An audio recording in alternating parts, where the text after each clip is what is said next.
Good morning, everyone. Welcome to the UK Pavilion. It's great to have you here on Cities, Regions and Built Environment Day. And today is all about showcasing the incredible work that's happening on the ground right now at community, citizen and city level, learning lessons and celebrating the successes of the huge progress being made at that local level. My name is Kate Hughes. I'm Director of International Climate Change at the Department of Business, Energy and Industrial Strategy, and I'm delighted to be hosting this event here today on accelerating climate action in cities. I'm going to shortly be turning to our keynote speaker, Lord Callanan, my minister at that department, and then we've got a guest speaker, Mark Watts, and then a great panel for you today as well. But just before we kick off, I just wanted to let you know and have a note about what is happening here also at 11 a.m. this morning. So for us in the UK is Remembrance Day. And at 11 o'clock on the 11th day of the 11th month, we remember the signing of the armistice that ended World War I. And we will have 2 minutes silence. Remembrance unites people of all faiths, cultures and backgrounds, but it's also deeply personal. We can remember the sacrifices of armed forces, pay tribute to the special contribution of families and emergency services, acknowledge citizens affected or who have lost their lives. It's also a chance to reflect and remember all of those who are no longer with us. And the red poppy is a sign of both remembrance and hope for a peaceful future. So we will be taking 2 minutes silence then, and we will have some guests just outside the pavilion as well, joining us from the UK in this silence. So I'll signal as we get close, but I wanted to let you know because obviously we will be stopping the panel discussion at that point, and I hope you'll be able to respect and join that silence with us here today. So with that, and no further ado, let me introduce Lord Callanan, Minister at the Department for Business, Energy and Industrial Strategy, to give us a few opening remarks. Thank you.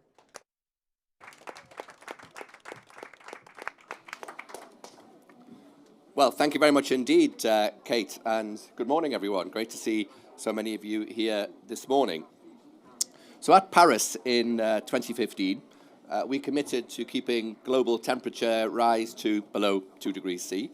And to achieve that, of course, climate leadership in cities from Glasgow to Guadalajara to Kuala Lumpur will be critical to achieving exactly that.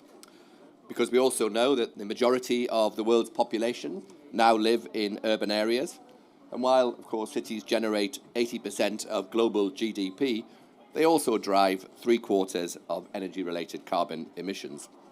So if we fail to embrace low-carbon pathways for our cities, instead defaulting to patterns of urban sprawl with poorly connected infrastructure, uncoordinated governance, we'll be unable to meet our global climate change targets. That is why the perspective of mayors and other local government leaders are so vital, so important to national and international climate discussions. City authorities are routinely at the front line of government responses to climate disasters like flooding, like wildfires, and they are also routinely early public sector adopters of low-carbon technology, such as zero-emission public transport services. So you'll hear more shortly from Mark about the perspective of the C40 group of mayors. The UK is delighted to recognise the pivotal role the C40 group plays in helping cities to build confidence and leadership so that they can all commit to net zero by 2050. Mayors across the world, from Bogota to Quezon City to Accra, have been demonstrating their leadership in and their commitment to climate issues and inspiring others to follow in their path. So to implement long-term change, mayors and their teams need the right mix of evidence and knowledge about local climate challenges. Examples of tested solutions, of technical skills, of access to financing and strong decision-making processes.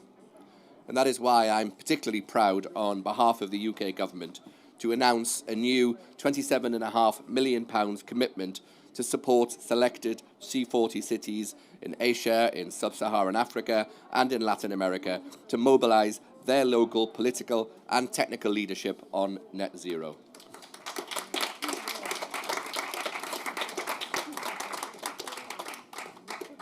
So I'm pleased that we'll be working with Ingrid and GIZ colleagues and Mark and the C40 team to partner with these cities to develop and implement low-carbon and climate-resilient urban development policies, plans and investable projects. In doing so, we aim to help to shape stronger government ambition nationally and internationally. This commitment is part of our wider commitment to using our international climate finance to help the developing countries to do their bit to reach net zero. As you know, my Prime Minister, Boris Johnson, has already committed to double our international climate finance contribution to £11.6 billion. And that builds on our recent experience, our insights of working internationally to support cities. And it delivers on the PM's goal to ensure that our revised international climate finance contribution includes new climate ambition on cities and on transport.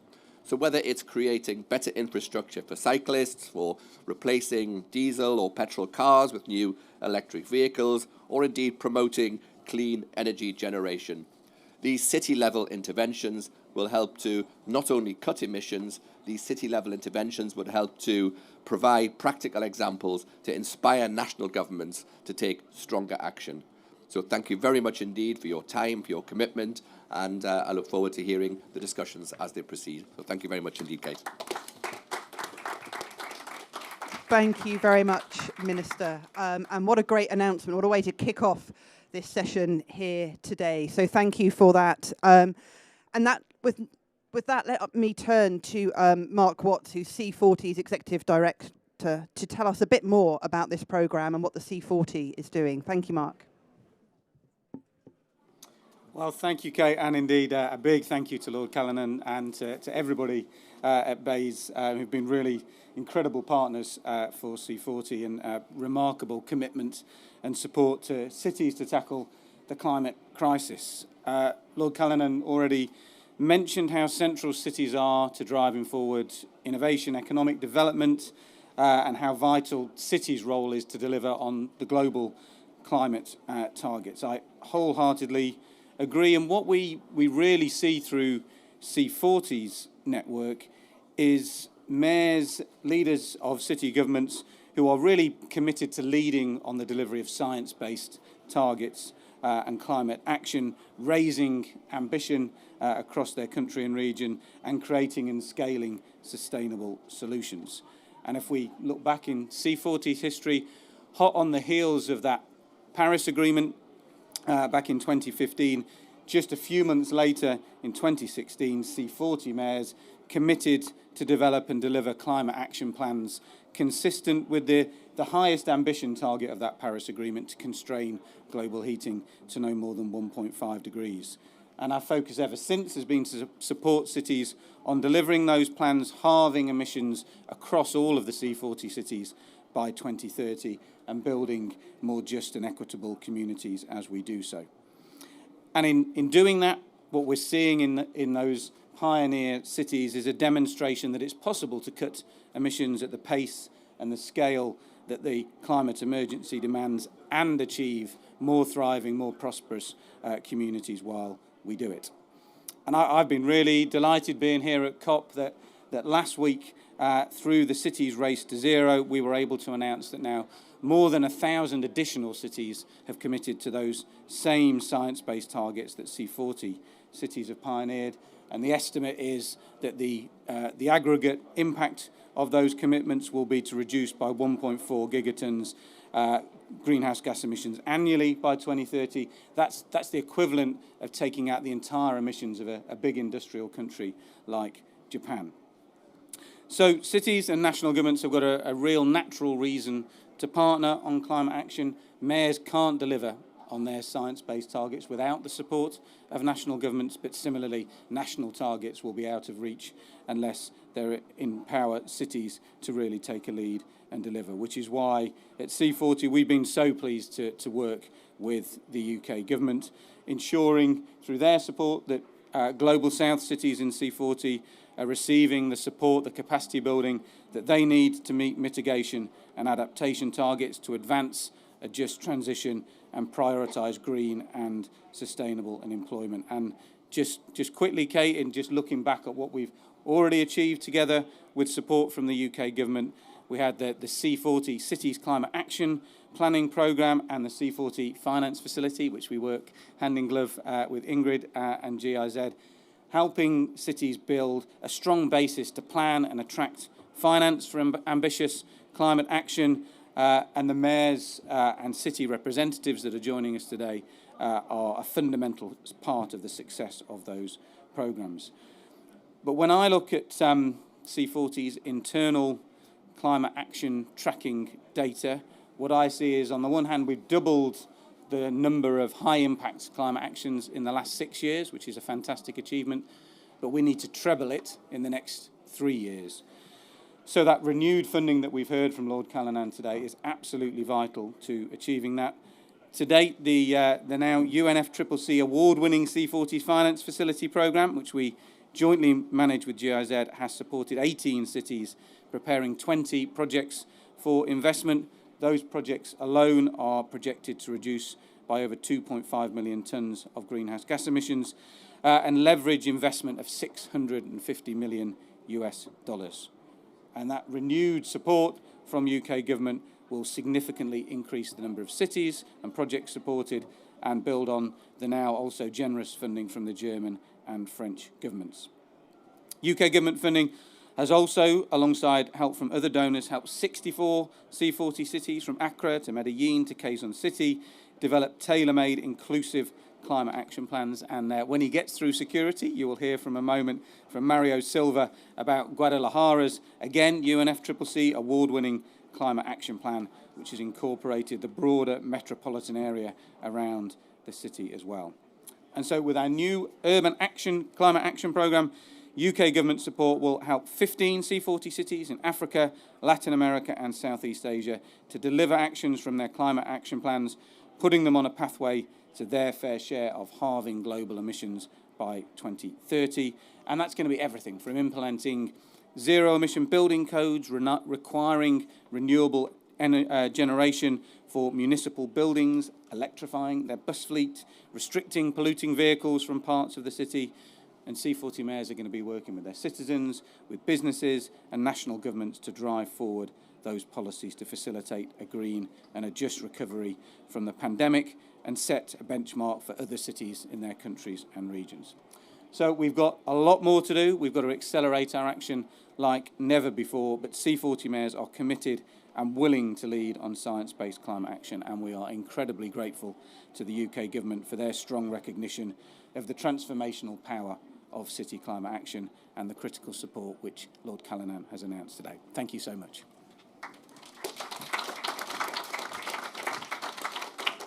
Thank you, Mark, for, I think, setting the scene so well there. And one of the key themes that we've been talking about throughout this 2 weeks at COP is about collaboration and partnership. And I think, you know, this work here that we are doing in cities and that you are leading with many of our partners is absolutely about that collaboration. And our other three themes are mitigation, adaptation and finance. And that all absolutely comes together here in the work that we do in cities. And I think it's, you know, it's hugely exciting to hear about those partnerships, the huge scale of impact that's already being had in many places across the world, but the potential to do more. And I think another key thing for us here at COP as well is making sure that we're delivering that real action on the ground. We hear about the commitments, but we have to turn those commitments into actual changes that are seen on the ground and make a real impact. And that's what we're talking about here today, and on climate, but also that range of impacts too, for health, for citizens, for livelihoods, you know, for the people as well, and making that inclusive. So that's really exciting and sets up hugely well now for our panel. As you said, we are hoping to be joined very shortly by Mario Silva, the Managing Director of the Metropolitan Institute of Planning from Guadalajara. For those of you who have been at COP, you know how huge it is. You have to kind of run from event to event, and he is literally running here now down all of those corridors. So he will be with us soon. I'm really honoured to introduce our other two guests too. So Datuk Seri Mahadi, who is the Mayor of Kuala Lumpur. Thank you very much for joining us. And Ingrid Hoven, who is the GIZ Managing Director as well. And we'll be taking a few questions, putting a few questions from me to this panel here now and hearing a bit from them about those experiences. And then hopefully if there's time as well after the silence, we will take a bit of time to see if we can get some questions from you as well. I'm just going to rifle through my papers to find my questions. And Datuk Mahadi, I'd like to turn to you first, and it would be great to hear from you. If you want to sit there, or please feel free to come up to the lectern as well. And tell us a bit. So Kuala Lumpur, we know, has recently developed and released your ambitious Kuala Lumpur Climate Action Plan 2050. And we'd love to hear a bit more about, why did you decide that developing this plan was a priority? Why did you kind of, put your efforts into this? And what does it mean for the residents of Kuala Lumpur, this plan, and what it will actually affect for their lives as well? Thank you. Thank you.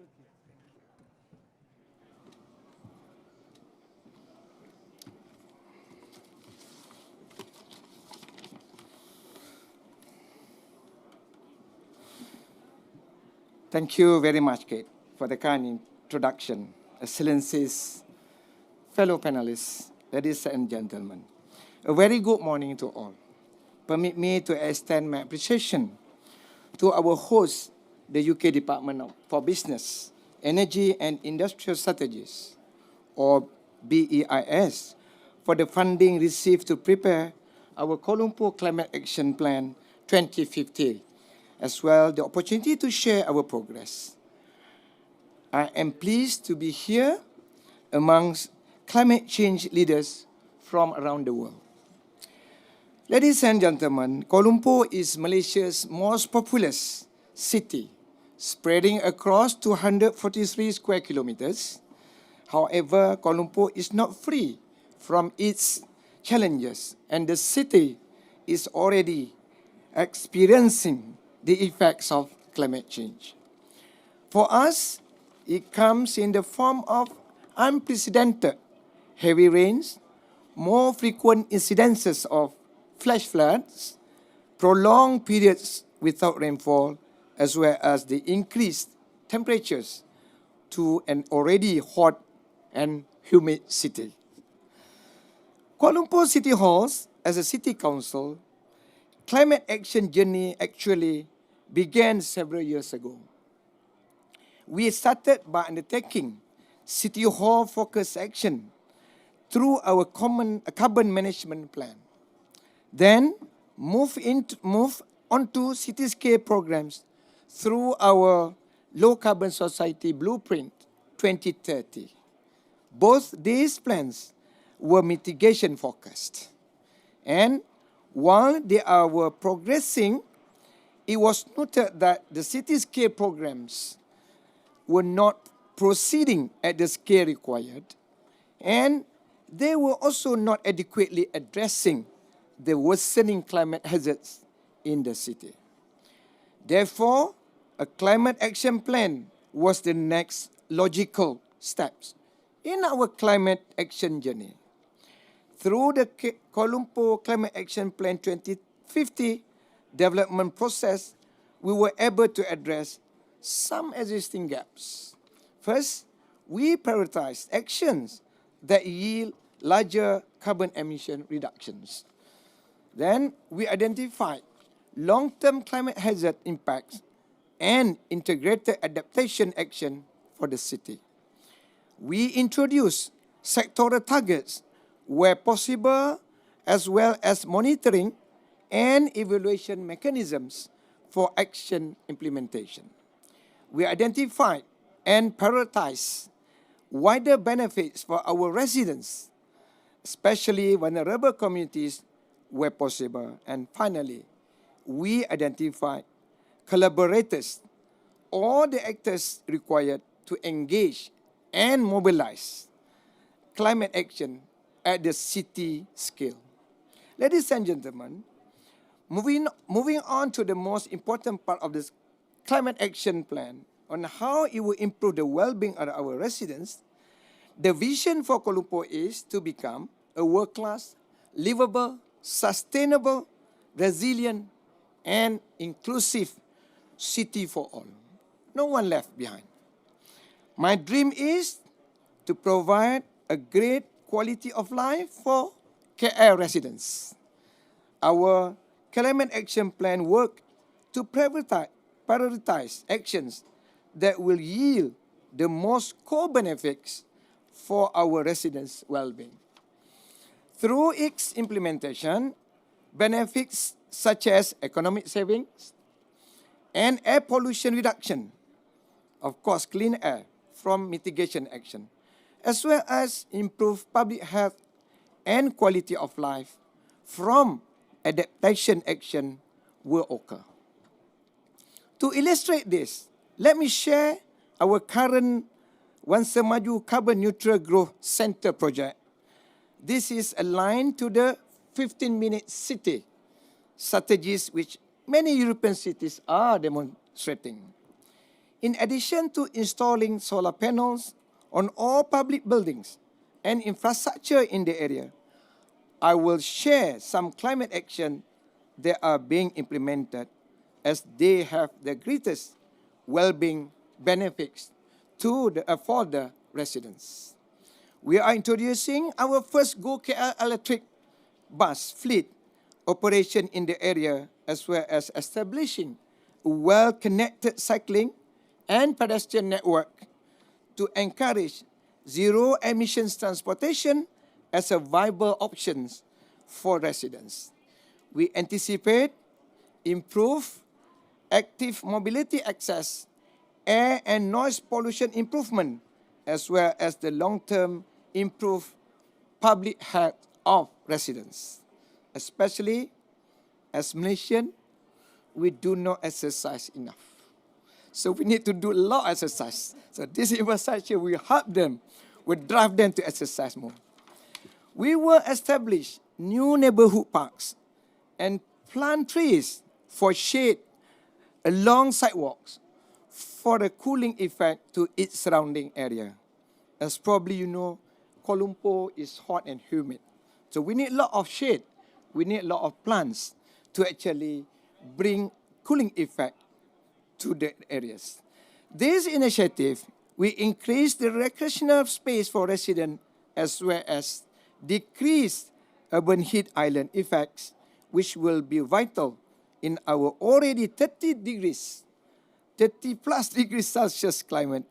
It will also assist with flash flood that we quite frequently face it up. This Carbon Neutral Growth Center, which is Wan Semaju, will play a pioneering role for the other growth centers in Kuala Lumpur as we transition towards carbon neutrality and increase resilience. Kate was asking me on the contribute to accelerating climate action implementation. So in Kuala Lumpur, proof and visibility of successful projects will be key to gaining effective buy-in from our stakeholders. I would like to say this. Dealing with climate change, addressing the effect of climate change in everyone's effort. Everyone's effort. We cannot just be doing our own. We need to embrace a low-carbon lifestyle. Therefore, City Hall understands the urgency to accelerate the implementation of our action at scale, and continuous support is critical in ensuring this buy-in is happening in the city. Ladies and gentlemen, despite addressing our priorities, the Climate Action Plan program also identified some gaps. City Hall must now work simultaneously to address these gaps while implementing our climate actions.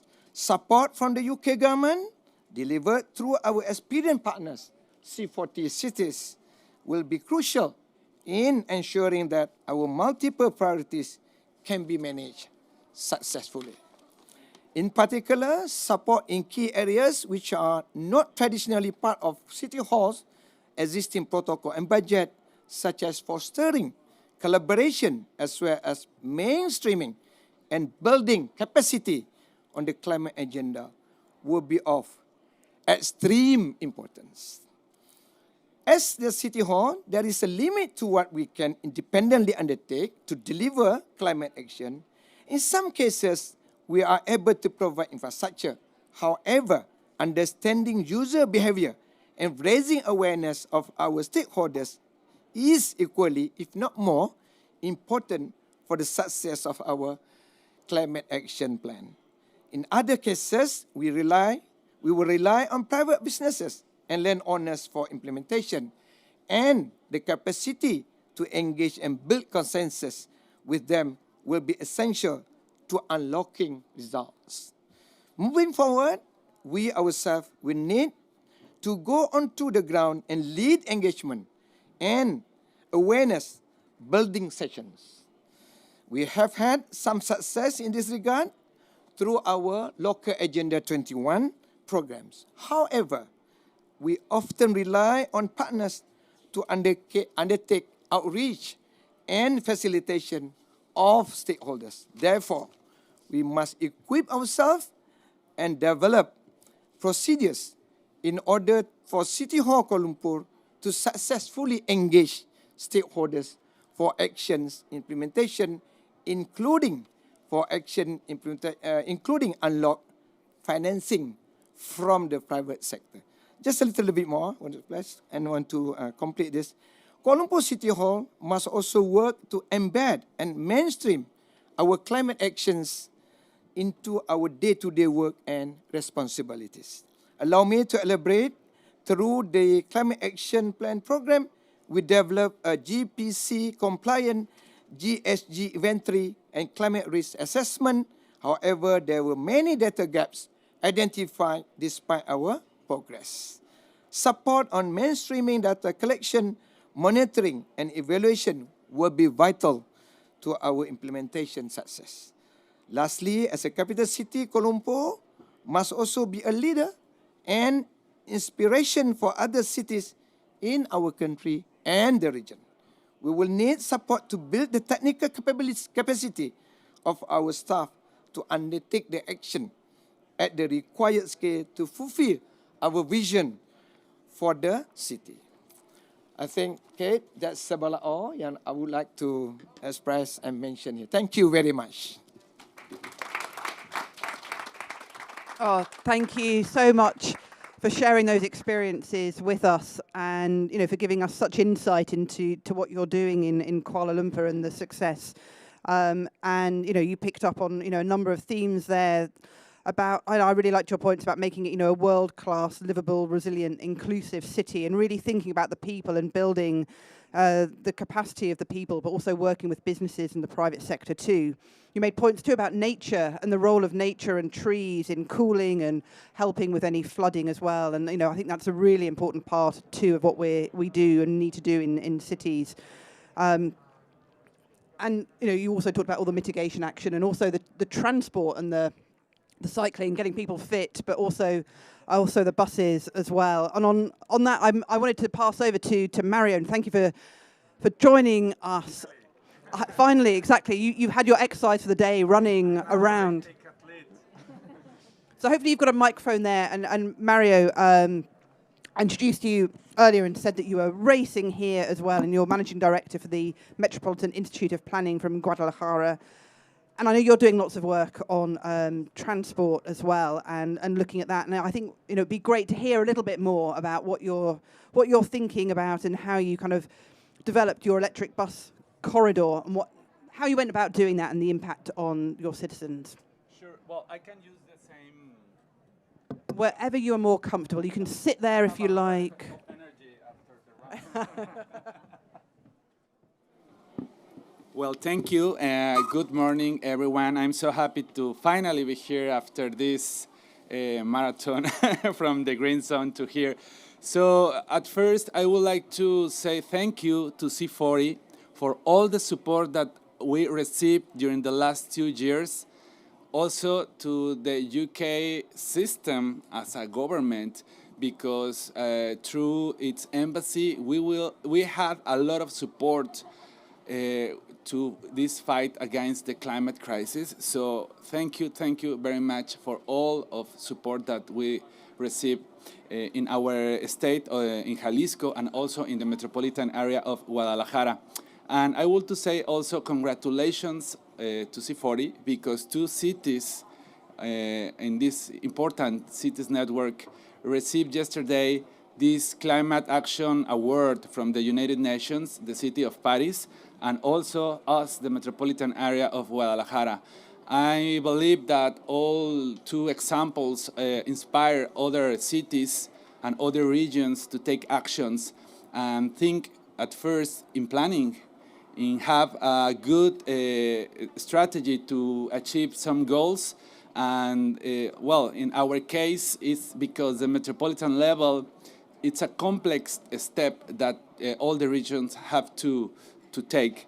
So in our particular case, I would like to talk a little bit about these final outcomes that we have as a result of this international cooperation. I would like to talk about our first electric bus route in the metropolis, the biggest fleet in the country, with 38 electric buses, with the support also from the CFF and with the technical support from the UK and the Germany governments.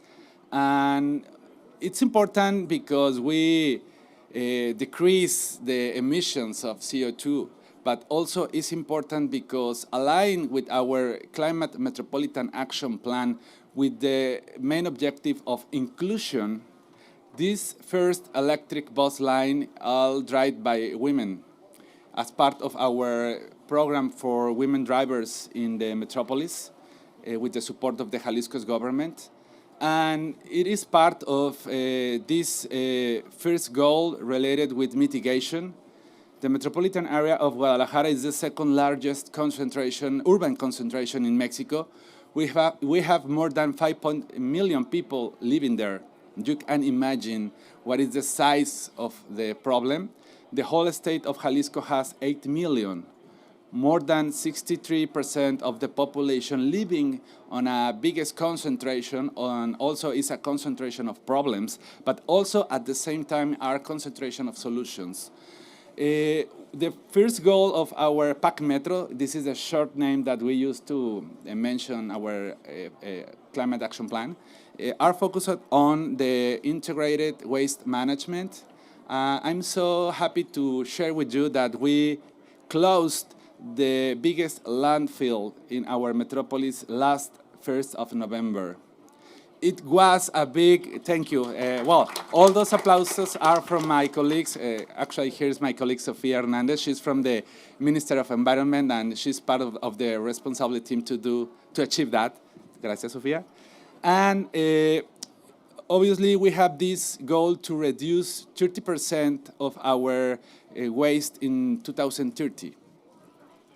We can figure out how we can do that, but we are committed because our PAC Metro is mandatory in the municipal level and in the state level and also in the metropolitan level. In terms of the sustainable transportation, I said before the electric buses, but I would like to talk a little bit more about the non-motorized mobility. We increased 140% our bike lines during the last 3 years. This goal was achieved because of municipalities invest a lot of their resources in this kind of green infrastructure. It's not easy because in Latin America, the debate about the private mobility against active and non-motorized mobility is a big debate. A lot of people think that we need more roadways and more streets just for cars. And so I would like to say thank you for these efforts from the municipal level. And in terms of the metropolitan and state public budget, we invest a lot of money to increase our bike sharing system. And during the last 2 years, in the middle of the COVID-19, we increased 10% our system with more bikes and also more stations. But this increase was in response of the increase of number of users. 66% more people using our bike sharing system because they thought that bike is more safety to use during the pandemic. So this is a very good news, and this is part, obviously, of our PAC Metro. And finally, one of the most challenging thing in my country right now, the energy debate. As you can notice, Mexico has a weak posture and assume an attitude in front of the clean and efficient energies that we expect. So I think the local level have to take the leadership, and that's the reason why, as part of our PAC Metro, one of the main goals is to change our energy matrix, particularly in alliance with the private sector. So we expect in 2030 have a change in this matrix with more than 40% of renewable sources. So in terms of housing, we are committed to this goal, 100% of new housing, vertical housing particularly, with energy efficient criteria. All those examples are some specific and concrete goals that we want to achieve in 2030, because the main goal is in 2050, as a lot of nations around the world assumed during the COP in Paris with the Paris Agreement to be carbon neutral. So we are so happy to share with you that we are committed to be carbon neutral metropolis in 2050. So our PAC Metro also includes this objective. And well, finally, I would like to say that all those plans are important. PAC Metro is part of our methodological and the planification framework that we have in the metropolis. But at the end, the most important thing is people. Without governance schemes to involve and commit and engage people in their own realities, it's not possible to have changes. I would like to be self-critical with that point. I think all efforts is not enough to involve people. So this is my final message to share with you. We have to think also not just in planning, if we have to think in people that use this planning to change their lives. Thank you so much, and well, I apologize for the delay. No,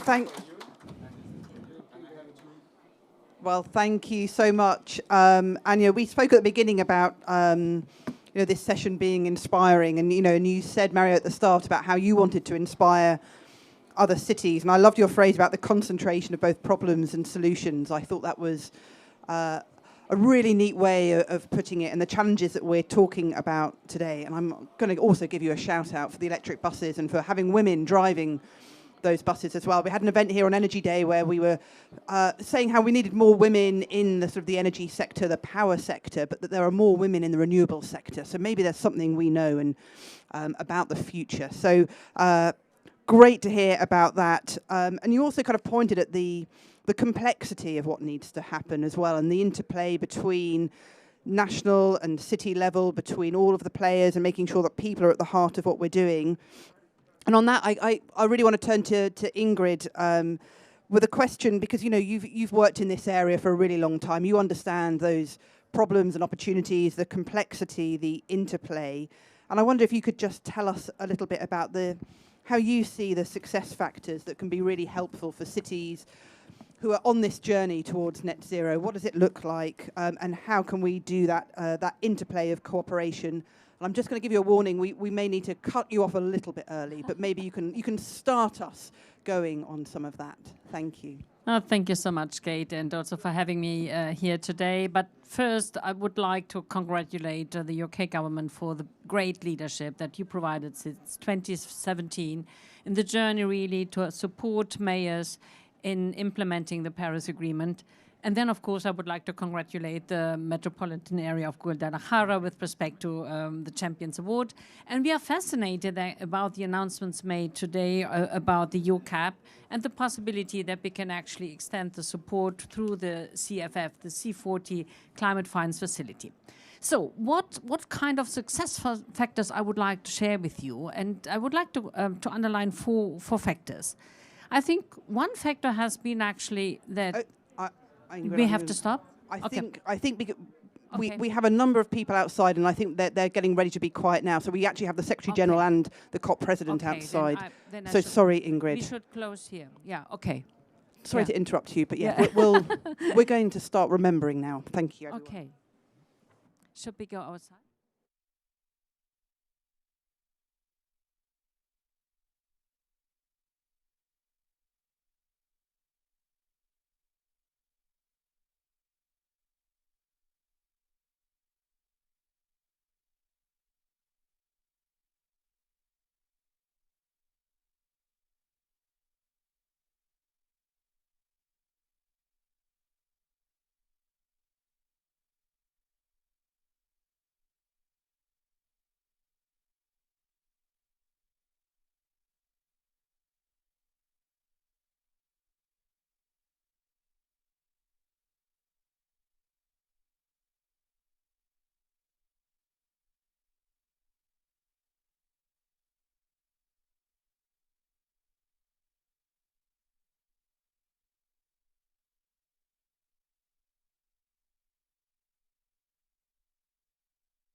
about, I'm back on. I'm just saying thank you very much, everyone, for that. And Ingrid, I know you need to leave us very shortly, and I'm sorry I interrupted you mid-flow. Maybe you could just give us a 2 minutes overview of what you were saying on, how we can be successful. Yeah, perhaps very, very briefly. I think one of the success factors in this partnership certainly has been that there has been a huge complementarity between the C40 network and what GIZ can bring to the partnership. I mean, you're a strong advocacy group, Mark. You can really mobilize leadership within the community of mayors. You have a direct outreach and a huge network, and GIZ brings into this partnership huge experience in working in urban settings for many, many years. We have trusted relationship with governments. It's sometimes also quite instrumental to, if we can talk to the national governments. And of course, we have a strong focus on capacity building, institution building, planning capacities on the ground. So I think this is a really ideal combination of strength. And this actually spurred the delivery of the program and made it unique in many settings. So I think this was one success factor. The second one was actually that, so to say, BASE was pushing us to be very focused and focus on deliverable and also on metrics and the log frame, so we can show results. And you, in your introductory remark, Mark, you actually alluded to all the many good examples and results that we have achieved so far. But you have actually pushed us, Kate, to go beyond the log frame and the impact measurement on transformative impact. I think this is unique of the program and actually pushes us to the next level of ambition. Not simply to deliver on the log frame metrics, but also to go beyond and really to see, are we doing the right things? Are we investing the pound in the right place in order to scale up action for people, for communities, and for climate? The third point that I wanted to make, and I think this is also very special to this program, is, of course, this is about our partner cities. And we have so great commitment and so much leadership at that level. And of course, without those partner cities, the program couldn't exist. We need the commitment, a strong governance, and actually also a vision. And this has been shown by the mayor of Kuala Lumpur. And the vision that you have described about really driving the city towards net zero and do it in a way that it is citizen and human-centered. This is exactly the vision that we share. And this is a perfect match really to achieve. And this is actually the underpinning for achieving big results. What is unique about the C40 Climate Finance Facility is actually, this is not an approach for one size fits all, or that the financing that is being provided actually has to comply or has to be in accordance with the capital provider. So sometimes banks and financiers, they have specific frameworks, and then cities have to go into this box. And often this is not fit for purpose. And under the CFF, actually, we have a chance really to make a tailor-made approach. Each city is different. The needs are different, and the financing capabilities are different. The capacities already embedded in the cities are different.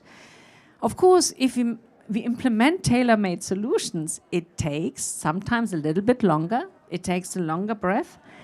But I think it is more impactful, and I hope that in the future we are going to have a chance really to remain or to conserve this level of flexibility.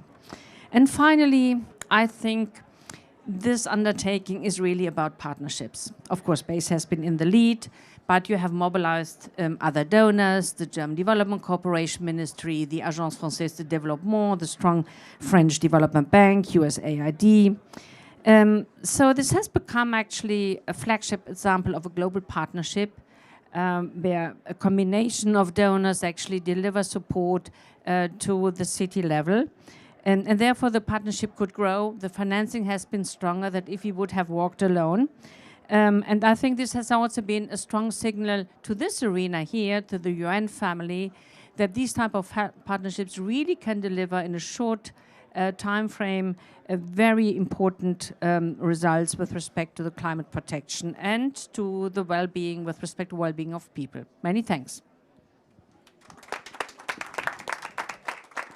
Thank you so much, Ingrid, for those words. And that theme of impact and partnership coming through, kind of again and again, which is absolutely critical to all of this work, and that one size doesn't fit all. Each city, each country is on a different journey, but we know where we need to get to. We all need to get to that same kind of destination, but in different ways.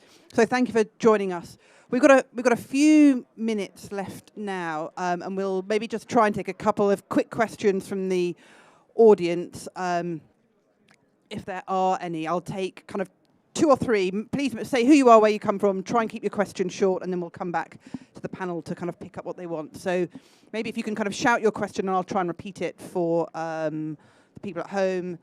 Lady here and gentleman over here. We'll take those 3. Thank you.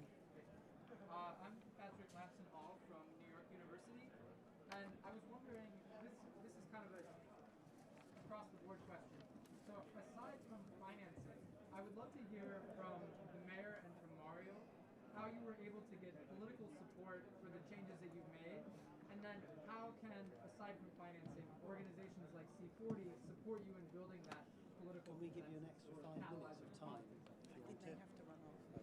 Thank you. So I'll just repeat the question really briefly. So aside from financing, kind of how do you get the political support for the changes that you need, and sort of C40's role in that? Hello, I'm Nadia Yang. I'm currently doing a PhD at Oxford on urban bioeconomies, and I'm interested in the waste valorization sector, especially from sewage. What the C40 cities or generous like no particular cities are trying to do to revalorize, because in my opinion, our resources in cities are just in a one-way direction, so they're only degraded instead of that the cities become a source of resources. Thank you. So I'm just repeating partly so we all hear, and because I know there are people watching at home, so about the waste sector, and particularly kind of in sewage and how we revalorize that and make it, I guess, turn that into an opportunity as well, not just one-way traffic on waste. And gentleman over here. Thanks. Paul Adeleke, I represent Global Cement and Concrete. So this question about building materials, which are responsible for, well, certainly concrete, 7% of global emissions, steel, 8-9%. My association, our members, represent 80% of the industry, the global cement and concrete industry. We've made a net zero commitment by 2050. It's a really complex process to achieve that. And we're going to need to work with governments and policymakers around recycling, around codes. But my question is around public procurement. How you can send the right signals, because governments in the public realm are responsible for 60-70% of all building across the world. So how can you send those signals in terms of buying greener concrete, greener steel, which are already available? Great. So a question there about those building materials and the embedded emissions in those, and how particularly cement and steel and public procurement and the role in that. I'm going to pause there and just come back to the panel to reflect on those 3 questions, pick up what you want. So on the political support that you need for the changes you need, the waste sector, and the building materials. Mario, do you want to kick off? Okay, it's work. Well, in our case, we have this metropolitan development system that it was found on the idea to be a sustainable decision-making process in a political terms for the metropolis. Our PAC Metro was approved by each municipality, council, city council, and also in terms of the state level, in the political and legal terms that they have to do that. So it is important because send a message, but we have change in the administrations in the future. In 3 years more, we have a new mayors and a new governor, a new president, a new local congress even. So it's not easy. I don't have a particular answer. I think in my experience, I was working during 19 years on an NGO. So in my experience, and now I'm from the public sector, we have to work all the time in this agenda. in the agenda setting process. There is no other way to do that. The commitment, the political commitment, is something like eat all days.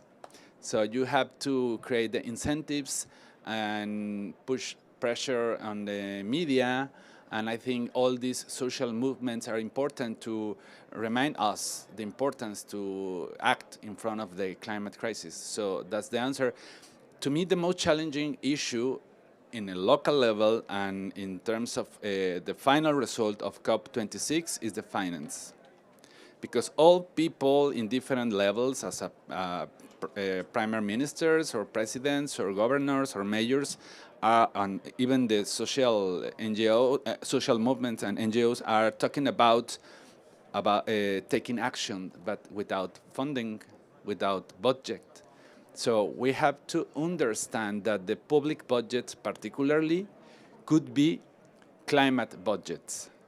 The investment, for instance, on streets or in public works or in infrastructure could be green and low carbon infrastructure. So I think this is the most important work that we are doing as technical teams, particularly with the climate action plans, because it's important to change the paradigm, to make plans, to make budget, to make laws, to make technical norms. And so that's what we can do now. Thank you. Datuk Seri Mahadi, do you want to pick up the questions, waste, the politics, the building materials? Yeah. Thank you, Tiket. I would like to address the question related to political support. As I mentioned in my earlier speech, we need to get everyone support. Then the question is how to get the support, be the political leaders and ordinary citizens. So we try to start by showing the visibility of addressing the effect of the climate change in our city. Then the involvement of the local residents is very important. So we go through the local leaders. So what we did, for one example, as I mentioned, in Wan Semajo is a new carbon neutral growth center. We go to the local leader first, show them we are actually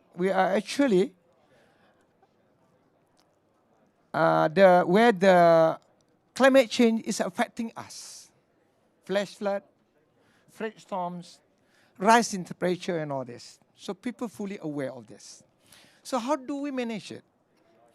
Then another engagement, that's why I thought that we need to have a lot more officers in the city of Kuala Lumpur who has got the capability to explain and convince people why we need to address this climate change. So back to Kuala Maju again, when we are dealing the eco park, we invite all the local leaders within the same growth center. They came, then we get the officer in charge to explain how this project will be able to address the effect of the climate change to our city or to our new growth center. So these are the buy-in is very crucial to us, very crucial. Therefore, the visibility, the impact need to be shown, and they have to actually experience themselves.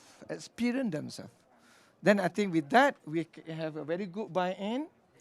Then other low carbon program that we have planned will be able to be implemented successfully with the support from the political leaders. Thank you.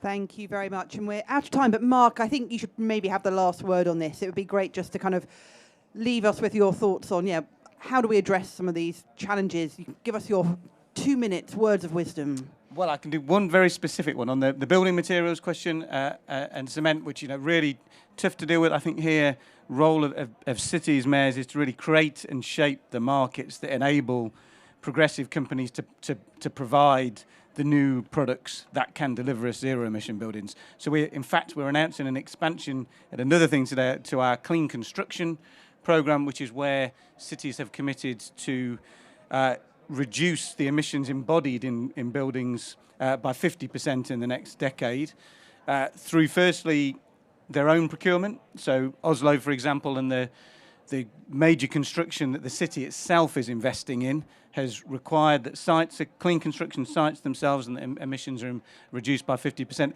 That's led to actually the creation of entirely new products. There weren't, at the point they did it, zero-emission diggers, for example. So they've had to support a company to manufacture them.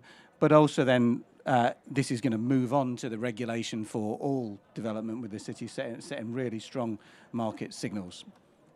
I'll leave it there, Kate. Great. Listen, thank you so much, everyone, for joining us here today. I think I've certainly been inspired by the stories of what's happening in cities and how that's really impacting on people and making, charting the way for what we need to do to get to net zero. So thank you very much to the panel here. Thank you to the other speakers who's left us, and thank you to you as the audience as well. And enjoy the rest of your day. Thank you very much, everyone.